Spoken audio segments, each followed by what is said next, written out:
Hello, everyone. This is Ian Schreier, Assistant Athletic Director for Sports Information at Adelphi University and a member of the CoSIDA Academic All-America New Media Committee. And it is my honor to be joined by the 2020-2021 CoSIDA Academic All-America Division I Team Member of the Year in the sport of women's soccer, a senior from Penn State University, Kerry Abello. Kerry, first off, congratulations on this prestigious award, and thank you for taking some time with us. Of course, thank you.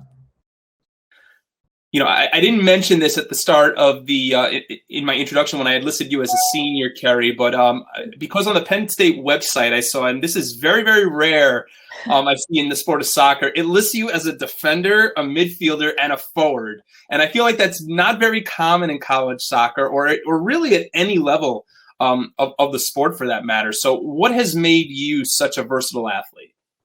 Well, I think it started when I was really young. I loved to score goals, and that was who doesn't? But I love to score goals, and I love to play forward. And as I got older, there was a need at outside back, just in general, on a lot of teams I played on. So I was kind of a converted forward, and I played a lot of outside back. And kind of in between those two positions, I ended up bouncing around a lot. And very recently, I had the opportunity to play center back, actually, for the majority of last season.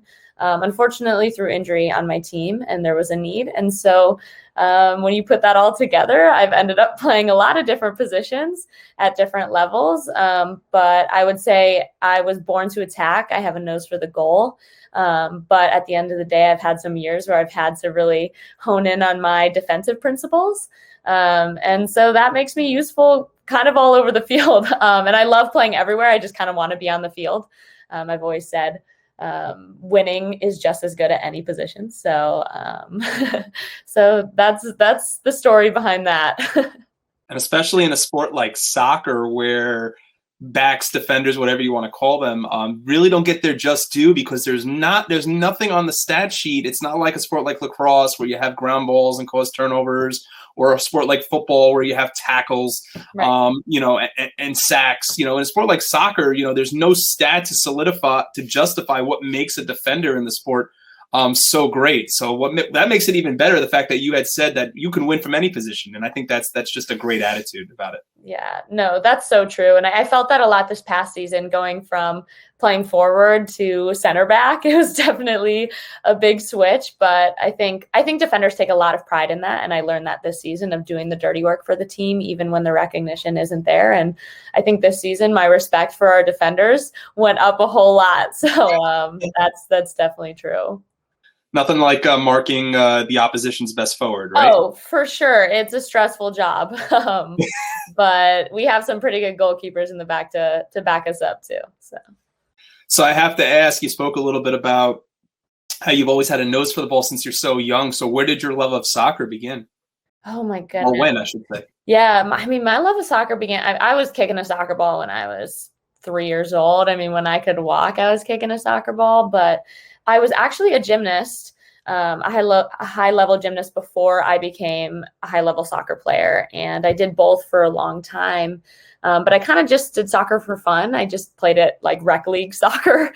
And at one point I had to choose between soccer and gymnastics. And I loved soccer because it was a team sport, and sharing those wins and goals and big tackles with all of your best friends makes it so much more fun for me. And so, I mean, I was like 12 when I decided to go with soccer, even though I was probably much worse at soccer than I was a gymnast at the time. But that's kind of where it started, is I was like, no, I want to pour my heart into this sport because it's a team sport and I just love it. So yeah. You're originally, well, you spoke about your childhood. You're originally from Batavia, Illinois, which is a suburb of Chicago. So from the Midwest to the East Coast now. So what attracted you? Let's bring it full circle here a little bit. What attracted you to Penn State? Oh gosh. Well, if I'm being honest, when I was first recruited by Penn State while I was in high school, I had never heard of Penn State. I had never been to Pennsylvania. I had no idea. I had the dream of going to California. And but my parents were like, oh, let's go on a visit. It's a really good school. And we went, and I fell in love with the place, the people more so than the place even. And I think Penn State was really special because of the culture here. And I think our coaching staff and everyone involved with our team cares a lot, not about only soccer, but also about us as people and us growing into great people for beyond Penn State. And it was all of that I was like, it felt like home. I mean, I left here the first time when I was 14, 15, and I was like, this is home. And so that's what brought me all the way out to Pennsylvania. I mean, I had only been here once when I was on my visit, but I have loved it here ever since. It was the best decision I ever made. So do you see a difference, I guess, between suburban Chicago and central PA? Honestly, Batavia is a super small town. I grew up there. Everyone kind of knows everyone, and it has a really similar feel to State College. I have to say, the mountains around here make it a whole lot prettier than the plains of Illinois. But a similar feel, and I love that about State College because it's super small town and cute. But yeah, no, I've loved it here, and it is kind of similar. Now, like, Batavia is only a short drive from the city, so it's definitely a big change from the city. Sure. But I love it. So. Kerry, in your career at Penn State, you've been a 2-time Big Ten Conference champion in your time with the women's soccer program. And this spring, a 10-game unbeaten streak leading into the Big Ten tournament. And ultimately, the Nittany Lions reached the third round of the NCAA Women's College Cup. This isn't, as you mentioned to me, this isn't your last year at Penn State. You'll be back in the fall. But what has been the key to the team's success so far over your career in Happy Valley? Honestly, I think the thing that makes our team stand out and the thing that makes us so successful is that we have never had a lone star. We are a team of collective leaders and great soccer players, and we have an extremely solid and deep lineup. And although we have named titled leaders on our team, our entire team brings leadership in their own way. And I think the way that we've kind of been able to bring out the best leadership qualities in everyone has been the key to our success. And just the way we can lift each other up. And our team culture is such a testament to that. I mean, it's incredible. And we love each other and we have each other's back. And most recently, we've just kind of had this next man up mentality of like, things happen. I had to play center back and then I got injured and then we had someone else play center back that never had.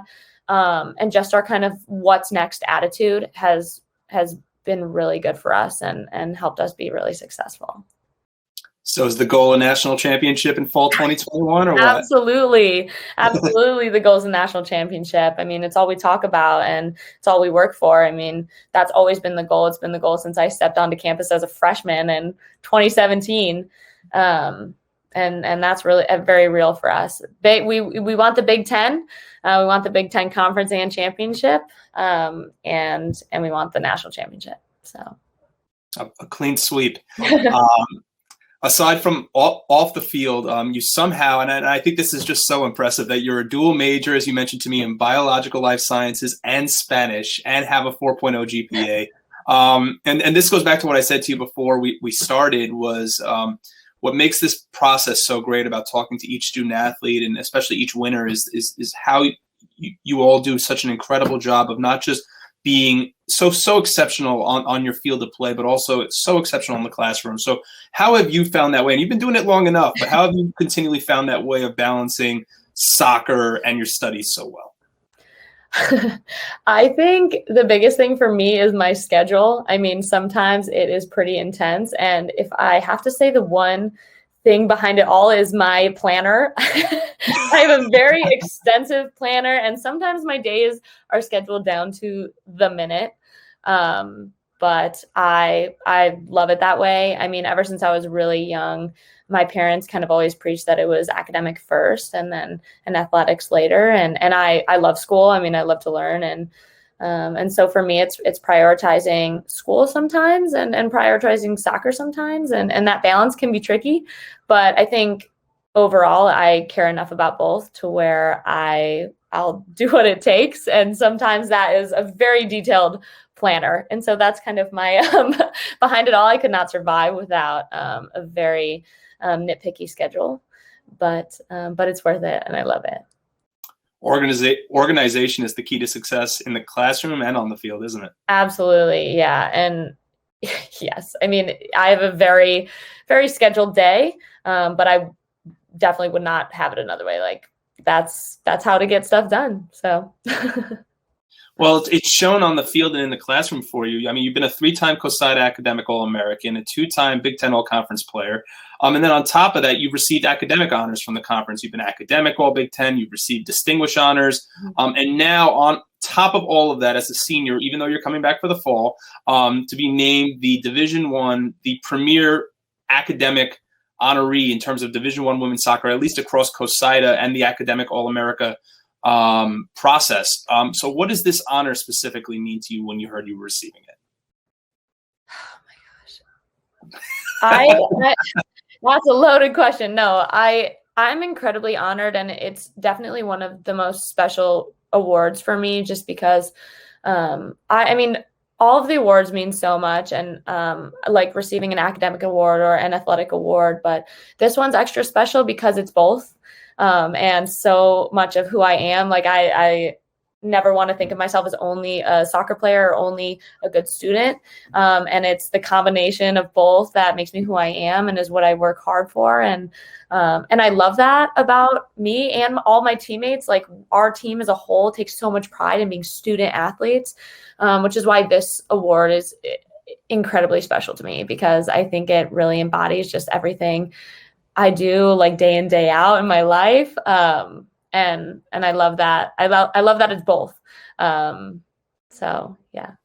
And I think that epitomizes you, especially Kerry, as a student athlete, a scholar athlete. It's just great to hear that from you. So who do you credit so much? I mean, obviously I think we would say your parents, but who do you credit most for instilling those values as part of your success? Yeah, no, I mean, I would have to say both of my parents. My dad has to probably be my biggest role model. Just from the very beginning has really empowered me to go after my dreams and do whatever I want. And I think when some little kids say I want to be a professional soccer player, their parents might freak out a little bit.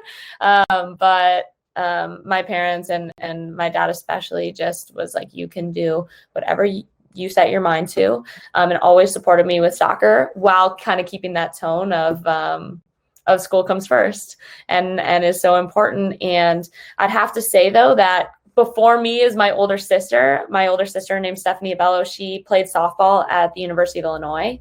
And so she kind of paved the way for me and showed me what it takes. And she is a huge role model for me and instilling these values for me, and has been a constant source of support and love through it all. And also just kind of showed me all the ropes and was like, if you want to do this, like, this is what it takes. Here you go. And same deal with her. I mean, she's way smarter than I am. But yeah, she's played a huge role in my life and my time here at Penn State. I would hope, though, that your sister, as an Illini, now wears the "We Are Penn State" with some pride, I'm sure. Oh, she absolutely does, and we both do. I mean, like they came and played Penn State at Penn State, and I was decked out in Illini gear. I had her like name painted on my face, like the whole thing. And she would always do the same when I played at Illinois, and so no, she still has allegiance to the Illini, but she definitely wears the white and blue too now. Kerry, even though you had a chance to have a season in the fall of 2019 before the pandemic came on, and now looking back on the last 18 months and realizing that when you were ready to come back in August for preseason and start the fall 2020 season, there was no season, at least not yet, until it was announced that you were going to have a season in the spring. So realizing there was all this turbulence going on in the world, in the country, and knowing that you may not have had that season this spring, even though you were going to be coming back in the fall, what did it mean to you? What did this spring season specifically mean to you? I mean, this spring season obviously was like no other season for a whole lot of different reasons. But I think for me and for my team, we were just so grateful to play. I mean, we were devastated when our season was canceled in the fall, but at the same time, I think we kind of had a reality check of there's a lot going on in the world, and not being able to play soccer probably isn't the biggest problem. And so there was a lot of that, but also a lot of work. Like we trained a lot in the fall, and by the time spring came around and we actually had games, I mean, we played our first spring game in a bubble, like on turf against Rutgers with no fans, and we have never been so excited for a game. And I think this season kind of gave us a greater appreciation for just playing and having a season, and no, our first game wasn't under the lights on Jeffrey Field with 5,000 people there. But we were just as, if not more, excited. And I think that's what the season means to me, is just a greater appreciation for the game that will carry us forward. And also just seeing how our freshmen were so excited, and they had no idea what they were missing out on. And I think it really gave a new perspective to some of the older players of we were bummed that it wasn't the same. But then by the time we were given the green light to go ahead for the spring season, I mean, we were thrilled. Like, it felt so great. And we had to deal with a lot. We had quite a few injuries, probably because of the weird breaks in playing. So it was definitely a perspective change, and just kind of gratitude for the game and being able to play. It's one thing to know maybe that you're going to play, because I think for a lot of student athletes this across the country, just still had that lasting doubt of whether or not, even though there's a schedule, even though we're practicing, there's still that doubt, will we actually play, through all the testing, through all the hurdles that you and so many other student athletes had to jump over across the entire year. But what was it like? I mean, you mentioned the excitement, but you're on the field, you've got your cleats on, you got the socks pulled up. What did it mean the second the center official just blew the whistle and you were off and going? I think I could hear my heart beating like in my chest, and I was nervous but excited, and I think we kind of all had this sense of like, we don't care where we are. We don't care who we're playing. We don't even care what the score is at the end of the day. Like, we just wanted to play. And I got to play with a ton of new teammates too, who I'd spent the whole fall with. I mean, we had a huge freshman class come in. So I was excited to play with them and see them play, and just see all of our hard work like come together like that, but really just to have fun. I mean, college sports, you can get caught up in the scores and the wins and the losses, and it can be a lot of pressure. But I think this season really gave us the feeling of like, we just want to have fun and we get to play, and that's why we do it. And despite everything, I think that was a silver lining. And when that first whistle blew, because I mean, we, like you said, like, games could have gotten canceled. I mean, we had to test the right before, and if there was a positive, that, I mean, you know what I mean? It was really hard to deal with. So when that first whistle blew, I think we were all just so happy to play. As you look, I mean, that's got to be a shining moment for sure. But as you look back on your career, what have been some of the memories as you go into your final season next fall that you're really going to hold true to your heart as the best memories of your time at Penn State? Oh my gosh, that is such a hard question because there are so many. But I have to say that in 2019, we won the Big Ten tournament, and up until that point, we had a very rough season. I mean, we finished, I don't know, 4th or 5th in the Big Ten, and we, or maybe even lower. I'm not even really sure, but we had a losing streak. Like, there was an article that was like, this is the first time they've lost 3 games in a row on Jeffrey Field since like a long time ago. And the team was just going through a lot. We had like 3 season-ending injuries of starters and big personalities on the team, which was so hard to handle. And at one point of the season, I think the team we started to turn it around, and we went on a winning streak, and we won a bunch of games in a row to then win the Big Ten tournament. And just winning that after such a difficult season, just emotionally, physically. And we won in overtime, game-winning goal. One of our sophomores scored the game-winning goal. Actually, she was a freshman that year. It was crazy. Like, the game was crazy. We went down, we came back, we went down, and when she scored that game-winning goal, and we all rushed to meet her. I mean, that has to be one of my best memories, just because of everything it took to get there. And Penn State, we're known for, we win the Big Ten a lot, and it's almost kind of expected, but I think no one else realizes, like, it is so hard to do. It is so hard to do. And the young players, they don't get it either. They'll get it after their first year. But that moment when we won the Big Ten tournament in 2019 is probably one of my favorites. I know it happened several months ago, but I also wanted to congratulate you on being drafted by the Orlando Pride in this past year's National Women's Soccer League draft. Thank you. I know you're coming back for the fall, but you had mentioned to me you're going to head down to Florida next spring, in the anticipation of playing with the Pride for the 2022 season. What did it mean to you? Because you said you weren't expecting it at the time. So what did it mean to you when your name was called at pick number 24? Yeah, you're right. I was not expecting it. The NWSL made a rule change 1 week before the draft that said anyone in their final year of eligibility could be drafted. And so instantly, like, I was, a little on edge, but I had no idea what was going to happen. And so I've never spoken to the Pride coach. I don't know any of them. And so honestly, when my name was called by them, 24th pick, I was shocked. Like, I think, oh my gosh, like, they said my name.